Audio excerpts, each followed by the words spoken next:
तो नमस्कार दोस्तों, कॉइन्स वाला हब मेरे यूट्यूब चैनल में आपका स्वागत है। आज जो सिक्का आप स्क्रीन पे देख रहे हैं ये अपने आप में ही काफ़ी दुर्लभ है।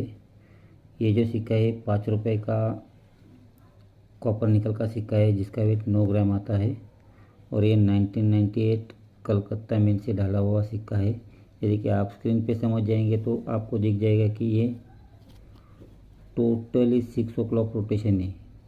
6 o'clock रोटेशन का ये सिक्का काफ़ी दुर्लभ होता है दोस्तों, और आज के डेट में इसकी मार्केट वैल्यू लगभग 400 से 500 रुपये है।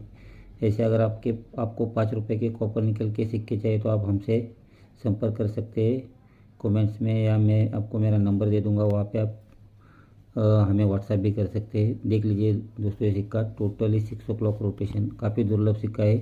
ये मार्केट में आसानी से मिलता नहीं है। दोस्तों, अगर ये वीडियो आपको अच्छी लगती है तो लाइक करें, शेयर करें, सब्सक्राइब करें। Thank you very much.